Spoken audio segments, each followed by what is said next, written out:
On October 24, 2024, at around 4:30 p.m. local time, Dutch petroleum engineer Thomas Janssen turned off the engine of his quad bike at the top of one of the countless sand dunes of the Saline Desert, south of the industrial city of Misaid.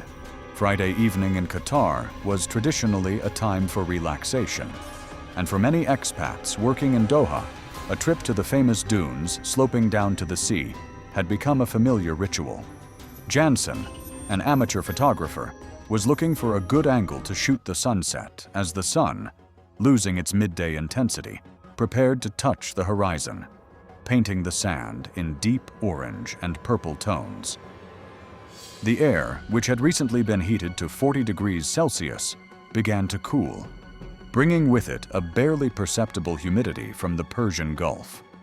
Almost complete silence reigned, broken only by the whistling of the wind in his helmet and the distant roar of the engines of other extreme driving enthusiasts riding a few kilometers away. It was at that moment, while adjusting his lens, that Janssen noticed something that disturbed the monotonous harmony of the desert landscape. About 100 meters away, at the foot of a neighboring dune, there was a minor but distinct disturbance on the sandy surface. It was not a natural ripple created by the wind. Still rather a fresh, carelessly made mound, different in color. The sand here was slightly darker, as if it had been recently dug up and had not yet had time to dry and blend in with the surrounding landscape. Driven by idle curiosity rather than foreboding, he started the ATV and slowly drove down toward the strange spot. As he got closer, he could see a tiny corner of dark blue fabric peeking out from under the top layer of sand, where the wind had already begun to do its work. Janssen stopped a few meters away, took off his helmet and gloves. His first thought was that one of the tourists had buried some trash, a common, albeit regrettable occurrence in these popular places. However, something about the mound's regular shape and its location away from the busy trails made him wary. He moved closer. The mound was oblong, about 2 meters long, and clearly made by human hands. He crouched down and, with his fingertips, carefully raked away some sand from the spot where fabric was visible. It was the sleeve of some jacket, possibly a windbreaker. Something pale and hard appeared beneath it. In the next second, Thomas Janssen realized he was looking at a human hand. He recoiled and struggled to suppress a wave of nausea. The hand was female, with a neat but sand-stained manicure. A dark strap from a digital watch was visible on the wrist. Janssen straightened up abruptly, stepping back and trying not to leave any extra marks. With trembling hands, he took his phone out of his pocket. The network was unstable, but after several attempts, he managed to call the emergency services at 999. It wasn't easy to explain his exact location to the operator. He had to dictate the GPS coordinates from the ATV's navigator, repeating the numbers several times and describing landmarks that were practically non-existent in the desert. He was instructed to stay where he was and not touch anything until the police arrived. Thomas Janssen spent the next 40 minutes, which seemed like an eternity, sitting on the sand with his back to the terrifying discovery and watching the sun slowly set, which now seemed ominous and alien. The first to arrive at the scene was a Land Cruiser patrol vehicle from the Misaid Police Department. The two uniformed officers, accustomed to incidents in the desert ranging from stranded vehicles to injuries sustained while dune bashing, were clearly unprepared for this call. After briefly questioning Janssen and confirming his story, they immediately cordoned off the area with portable barriers. They reported the situation to headquarters in Doha. It became clear that this case was beyond the jurisdiction of the local branch. About an hour later, as thick twilight enveloped the desert, vehicles from the Criminal Investigation Department began to arrive at the scene. Powerful spotlights mounted on the roofs of the cars illuminated the dunes, turning them into a makeshift film set. Forensic experts in special overalls began their methodical work. Every step, every square centimeter of sand, was carefully recorded on a photo and video. The primary task was to search for clues. Wind and loose sand are an investigator's worst enemies in such conditions. Still, the team was lucky. Near the burial site, there were faint tire tracks from a heavy off-road vehicle, which, judging by all appearances, had turned around there before leaving. Footprints, presumably male and large in size, were also found. Excavations began only after the entire surface had been thoroughly examined and documented. The work was done slowly, by hand, using special brushes and scoops so as not to damage the body or any possible evidence. The body of a young woman appeared from under the sand, lying on her side in a fetal position. She was dressed in a light blue windbreaker, jeans, and sneakers, clothing completely unsuitable for walking in the desert, more appropriate for an evening stroll in an air-conditioned city. Upon initial examination, the medical examiner found no obvious external signs of violent death, such as gunshot or knife wounds. The body was neatly wrapped in a large piece of dark green tarpaulin, the edges of which were tied with ordinary clothesline. This fact immediately indicated to investigators that the burial was a deliberate and planned act. The identity of the deceased could not be established at the scene. She had no documents, bag, or phone with her. The only item that could provide any clue was the smartwatch on her wrist. The screen was dark. The battery was completely dead. One of the detectives carefully removed it, packed it in a special anti-static bag, and handed it over to a digital forensics specialist. It was the most crucial piece of evidence found at the crime scene. When the body was removed and sent to the morgue for an autopsy, investigators continued to sift through the sand within a radius of several dozen meters from the burial site for several more hours, looking for any clues: cigarette butts, fabric fibers, dropped items. But the desert remained silent. The case was officially registered as discovery of an unidentified female body in the Silane area. At that point, investigators had no name for the victim, no suspects, and no motive. All they had was a body, a tarp, a rope, and a dead watch that had recorded the last moments of an unknown woman's life. The next morning, news of the discovery in the desert had not yet leaked to the press. The Qatari Ministry of Interior imposed a strict information blackout to avoid panic and scare off any potential criminals. In the sterile, cold rooms of the central morgue in Doha, the chief pathologist began the autopsy. The work ahead was difficult.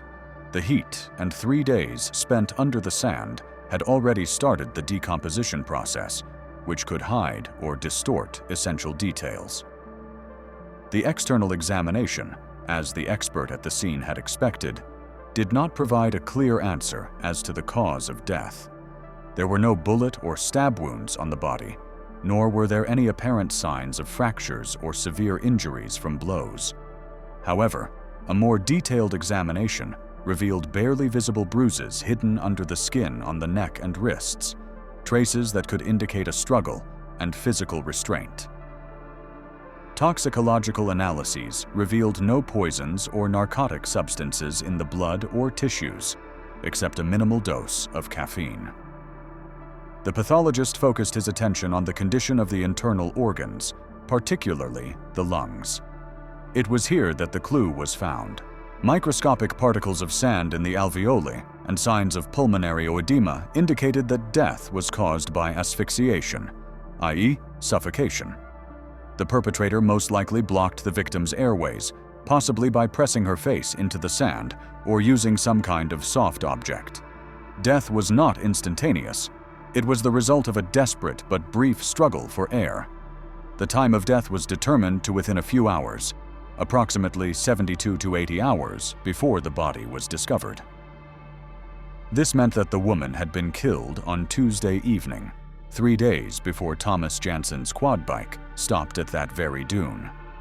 In parallel with the work of the pathologists, in another building, in the silence of the digital forensics laboratory, an equally important part of the investigation was unfolding.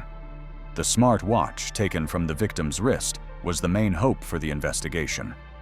Experts managed to carefully connect it to a charger and turn it on. A standard greeting appeared on the screen, followed by the dial with the last recorded readings. The watch turned out to be a model from a well-known American brand, equipped with a GPS module, a heart rate sensor, and an accelerometer. The initial task was to extract the data directly from the device's memory. Still, it soon became clear that this would not be necessary. The gadget was linked to a cloud account and set to automatically sync via a mobile network. As soon as the watch was powered up and connected to the lab's Wi-Fi network, it automatically uploaded all the data recorded up to the moment the battery was discharged entirely to the cloud. The investigators, having obtained access to this account from the provider and manufacturer based on an emergency court order, breathed a sigh of relief. The unnamed victim now had a name. The account was registered to Olena Gavrilyuk. A quick search of databases showed that Olena Gavrilyuk, 27, a Ukrainian citizen, had arrived in Qatar 4 months earlier on a work visa. She was an architect and worked for a local design firm. The mystery of her identity had been solved. Now the investigation could move from working with an unknown person to reconstructing the last days and hours of a specific person's life. The data obtained from the cloud proved to be a real treasure trove of information. The GPS track was the first shocking discovery. Olena's last journey began at a residential complex in the prestigious West Bay district of Doha. The line on the map led south along a highway, then turned towards Mesaid, and finally disappeared into the desert. The end point of the track coincided perfectly with the coordinates of the place where Thomas Jansen found the body. But even more important was the data from the biometric sensors. Investigators obtained a minute-by-minute chart of Olena's heart rate for the last few hours of her life. For most of the trip, her pulse was slightly elevated, around 80 to 90 beats per minute, which could correspond to a state of excitement or stress. However, 18 minutes before the recording stopped, the graph showed a sharp, almost vertical jump to 170 beats per minute, an indicator of extreme fear or intense physical exertion. Almost simultaneously with this spike, the accelerometer recorded a sudden movement that the watch system classified as a heavy fall. After that, the pulse remained at an extremely high level for another 2 to 3 minutes, then began to drop chaotically until it disappeared completely. The recording of all data stopped a quarter of an hour after the pulse disappeared, when the device's battery finally ran out. Digital traces impartially and accurately documented the moment of Olena Gavrilyuk's attack and death. After receiving the victim's name and address, the task force immediately went to her apartment in West Bay. After obtaining a search warrant and in the presence of a representative of the management company, the door was opened. The apartment was small, but stylishly furnished, with sketches, drawings, and books on architecture and design scattered everywhere. Everything looked as if the owner had left for a couple of hours and was about to return. There was a half-finished cup of coffee on the kitchen table and a blanket on the sofa. There were no signs of a struggle, robbery, or hasty departure. The investigators methodically examined every corner, packing personal belongings, documents, and electronic devices as evidence. The most crucial find awaited them on the desk.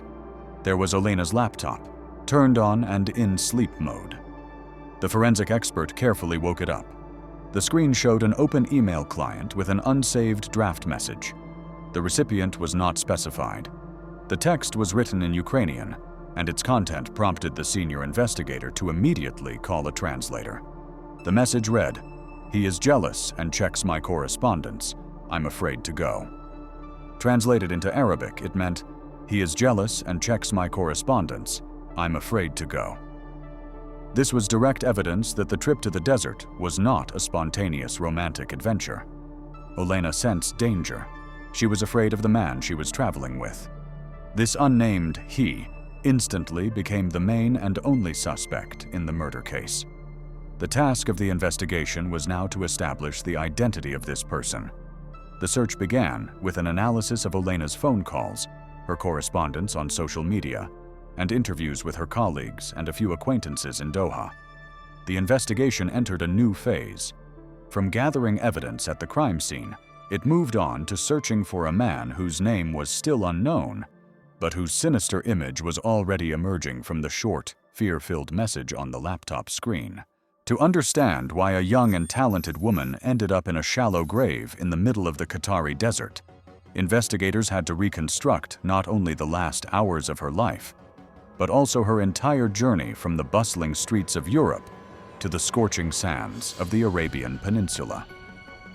Olena Gavrilyuk grew up in Lviv, a city in western Ukraine whose history and architecture, a bizarre mixture of Gothic, Renaissance, and Baroque styles, shaped her aesthetic perception of the world from childhood.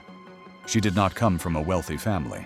Her parents, an engineer and a teacher, invested all their resources in the education of their only daughter. From an early age, Olena showed a talent for drawing and the exact sciences, which predetermined her choice of profession. She graduated with honors from the architecture department of Lviv Polytechnic, one of the oldest technical universities in Eastern Europe. Her thesis project, dedicated to the renovation of an old industrial area into a modern art space, received several national awards and was recognized as an example of a bold but respectful approach to historical heritage. After graduating, she worked for several years at a local architectural firm, where she quickly established herself as a hard-working and creative professional. However, Olena's ambitions extended far beyond Ukraine. She dreamed of working on large-scale, futuristic projects that would change the face of entire cities. At that time, the epicenter of such construction in the world was the Persian Gulf region. Moving to Doha was a conscious career move for Olena.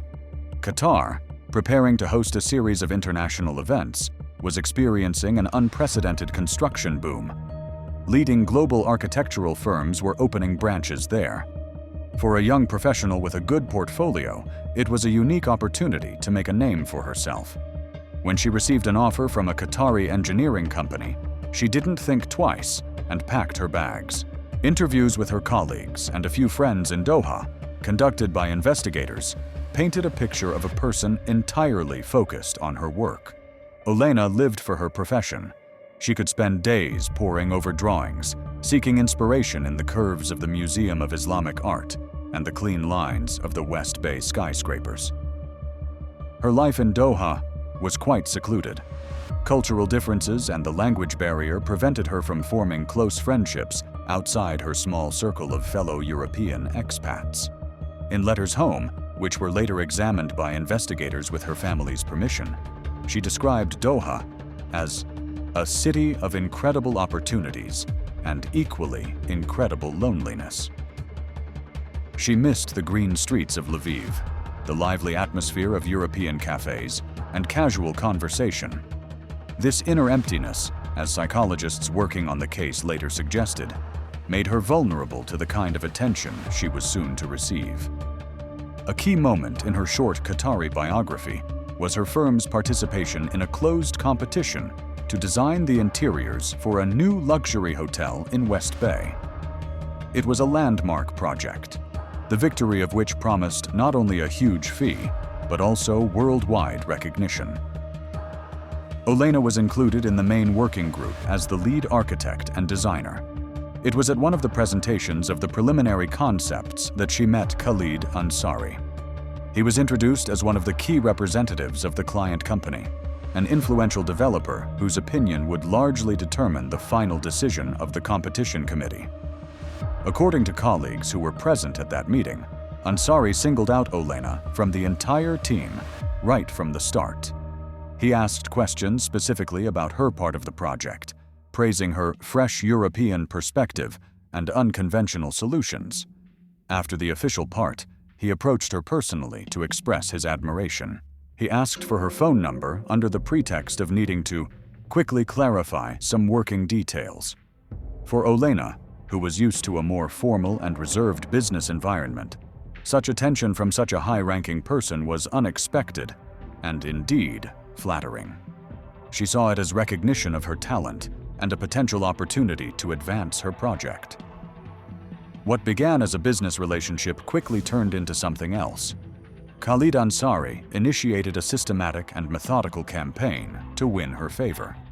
At first, it was phone calls and messages formally related to the project, but invariably ending with compliments and personal questions.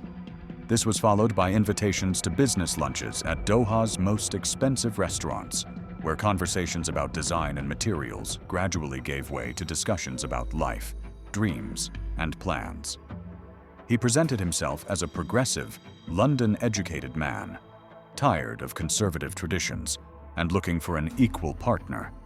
He admired her independence, her passion for work, her intellect, everything that, according to him, he couldn't find in local women.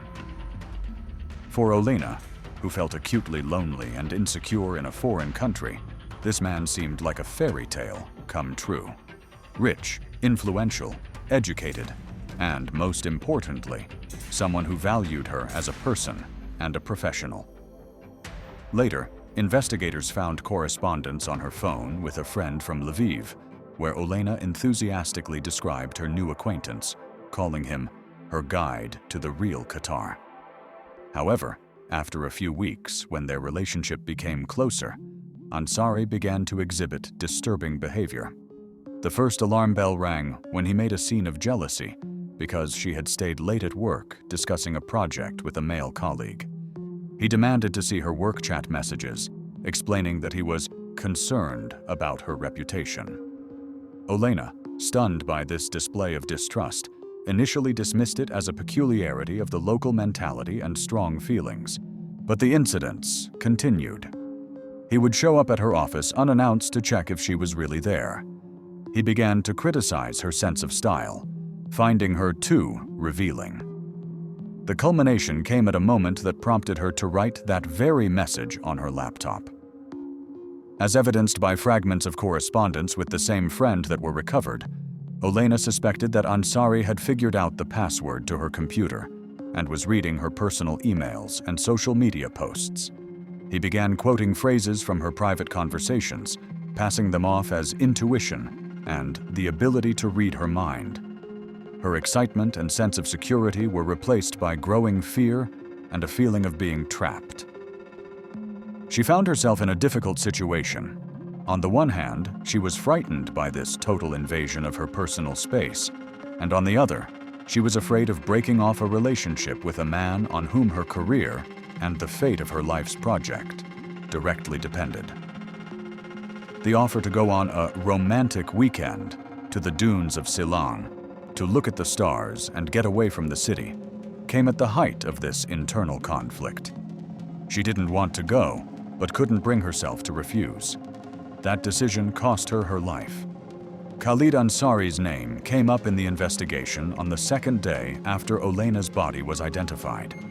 It was mentioned in the statements of her colleagues, who, overcoming their initial shock, began to share their observations with the police. They described him as a client representative and influential developer who showed Olena unusual, heightened attention. One of the junior architects recalled how Ansari waited for Olena several times after work in his black SUV.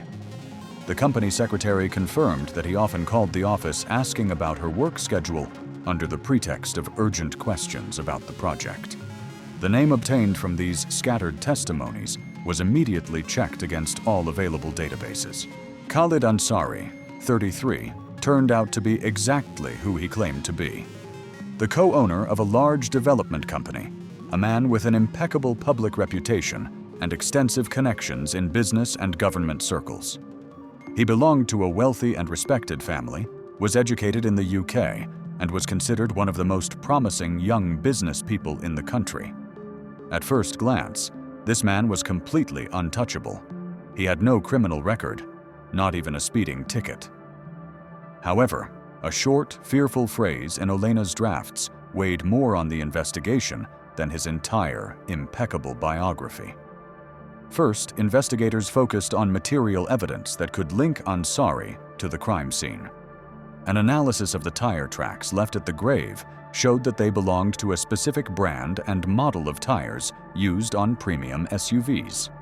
A check of vehicle registration records confirmed that a Toyota Land Cruiser of the latest model, equipped with exactly those tires, was registered to Khalid Ansari. This was an essential but still circumstantial coincidence. A more substantial link was needed. The head of the investigation team sent an urgent request to the court for access to the telematics data of Ansari's car. Modern cars of this class constantly record and transmit information about their location, speed, and system status to the manufacturer. Ansar's lawyers tried to block the request, citing privacy rights. Still, the seriousness of the charge, murder, compelled the court to side with the investigation. A few hours later, the data was obtained. In the Criminal Investigation Department's conference room, 2 maps were displayed on a large screen. One showed the GPS track extracted from Olena's smartwatch. The other showed the route taken by Khalid Ansari's SUV on Tuesday. When the tracks were superimposed, they matched with an accuracy of a few meters. Both lines started in the West Bay area, headed south on Al-Wakra Highway, turned toward Mesayid, and ended at the same point in the middle of the desert. The car's data also showed that it had been stationary at that point for about 2 hours before returning to Doha late at night. The room fell silent. This was virtually irrefutable proof that Khalid Ansari was with Olena at the time of her death. Now, investigators needed to prove intent. The defense could still argue that it was an accident or a sudden argument that ended tragically. The answer to that question would come from CCTV cameras. Operatives methodically traced Ansari's entire route from Doha to the desert, reviewing footage from dozens of traffic cameras and commercial security cameras. A key discovery awaited them on footage from a gas station located at the last exit off the highway before entering the desert. The video, taken about an hour before the estimated time of the murder, clearly showed Ansari's black Land Cruiser pulling up to the gas station. Khalid himself got out of the car. He was dressed in casual clothes and appeared calm and confident. He enters the store and heads to the camping and automotive accessories section. Cameras inside the store recorded his purchases. He took a large roll of dark green tarpaulin, a skein of white synthetic rope, and a 5-liter canister of drinking water. He then proceeded to the checkout and paid in cash, even though he was known to almost always use bank cards. This gesture indicated a clear desire to avoid leaving a digital trail. The investigators had no more doubts. The tarpaulin and rope were identical to those used to conceal Olena's body. The purchase of these items in advance, before the trip to the desert, transformed Khalid Ansari from a participant in a tragic accident into a cold-blooded killer who had planned not only the crime itself, but also how to dispose of the body. The water canister was probably purchased to divert attention and create the appearance of a typical trip to the countryside. Having gathered this body of evidence, investigators placed Khalid Ansari under round-the-clock surveillance. It was decided not to arrest him immediately, but to observe his behavior in the hope that he would make a mistake. Ansari behaved as if nothing had happened. He continued to attend business meetings, visit restaurants, and socialize with partners. Nothing in his behavior betrayed a man who had committed a brutal murder just a few days earlier. He did not attempt to contact Olena's family or colleagues to inquire about her disappearance, which in itself was suspicious. The surveillance continued for almost 2 days. The denouement came unexpectedly. On Saturday morning, the day after the body was found, but before the information became public, the officer on duty with the surveillance team reported that Ansari's SUV had left the underground parking lot of his apartment building. The car was not heading toward his office, but toward Hamad International Airport. At the same time, the border control system issued an alert. Khalid Ansari had checked in for a flight to Kuwait City, departing in an hour and a half. The ticket had been purchased online just a few hours earlier and was one-way. It was clear that Ansari sensed danger. Perhaps he had heard rumors of police activity in the desert, or maybe someone from his circle had informed him. His attempt to flee the country was the final piece of evidence that convinced the investigation team of his guilt. There was no time to waste. The arrest warrant was issued immediately. The arrest team was ordered to intercept the suspect in the airport building before he could pass through passport control and leave Qatar's jurisdiction. The arrest operation at Hamad International Airport was carried out with the utmost caution and speed. Any publicity or panic at one of the world's busiest airports was unacceptable. A team of 4 plainclothes operatives from the Criminal Investigation Department mingled with the crowd of passengers and entered the departure area. Khalid Ansari was found in the first-class lounge, where he was calmly drinking coffee and browsing the news on his tablet. He had already checked in and checked his luggage. All that remained was to pass through border control. 2 officers approached his table, while 2 others took up positions at the exit from the lounge. The senior officer showed his ID and asked Ansari in a quiet but firm voice to come with them. The developer's face showed no surprise or fear, only cold irritation, as if he had been distracted from an essential matter by a minor inconvenience.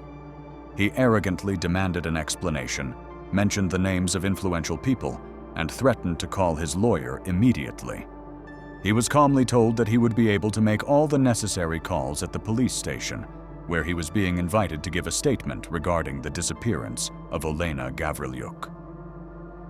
At the mention of her name, Ansari's face changed for a moment, but he immediately regained his composure.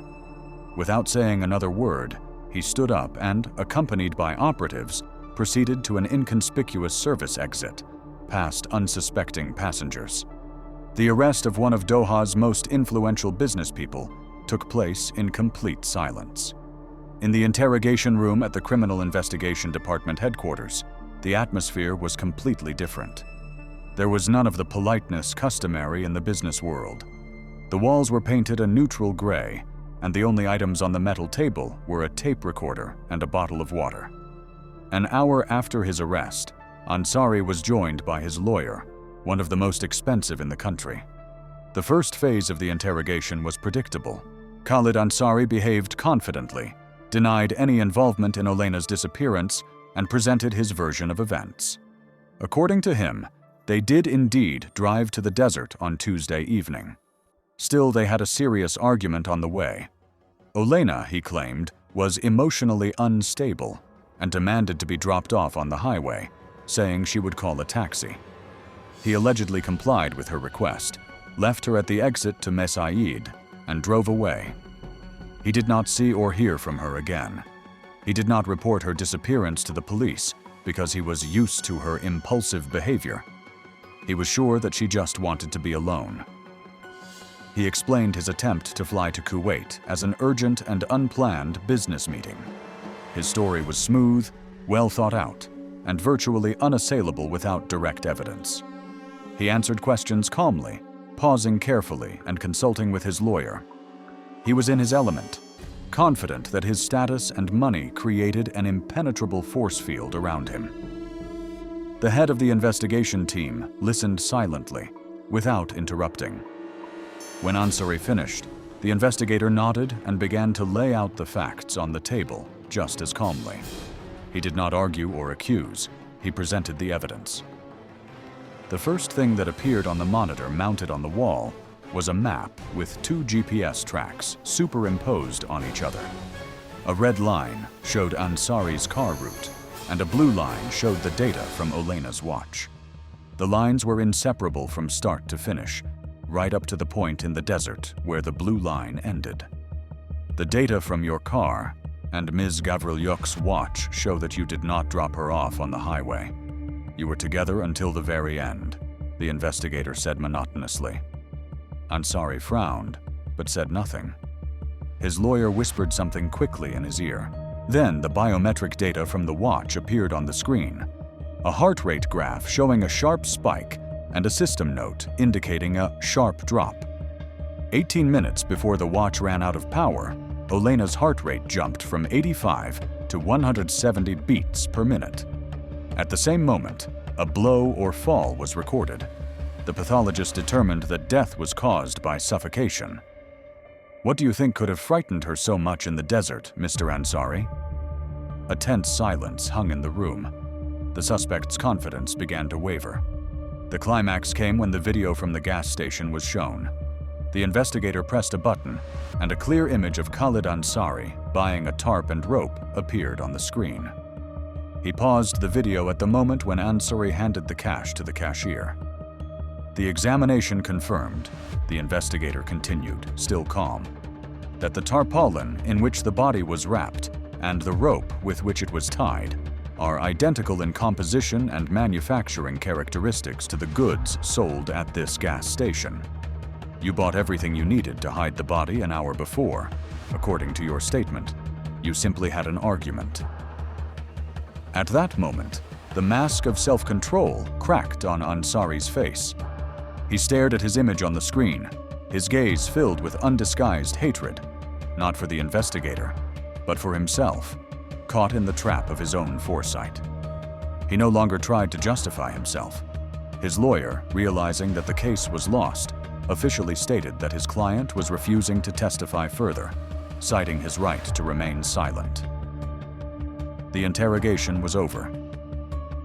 Khalid Ansari was formally charged with first-degree murder and concealment of a body. He was stripped of his expensive suit and dressed in a standard prison uniform and transferred to a detention center. Less than 6 hours had passed since his arrest at the airport. The information blockade was lifted, and the next day, news of the arrest of a well-known developer on charges of the brutal murder of a Ukrainian architect exploded in the Qatari and international media. The perfect facade of his life collapsed, exposing the monstrous reality he had hidden for so long. The trial in the murder of Olena Gavrilyuk began 5 months after Khalid Ansari's arrest. It attracted enormous attention from both local and international media.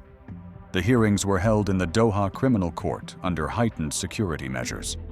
The prosecution was represented by the Attorney General's office, whose strategy was based on the methodical presentation of irrefutable digital and physical evidence. Prosecutors pieced together a picture of the crime, starting with testimony from Olena's colleagues describing Ansari's intrusive and controlling behavior, and ending with chilling data from her smartwatch. Key elements of the prosecution's case included synchronized GPS tracks and a video recording from a gas station, which the press dubbed the death purchase tape. The prosecution argued that this was a cold-blooded, carefully planned murder motivated by pathological jealousy and a desire for total control, which collided with Olena's attempt to maintain her personal boundaries. Khalid Ansari's defense team, led by a team of expensive lawyers, chose a risky tactic.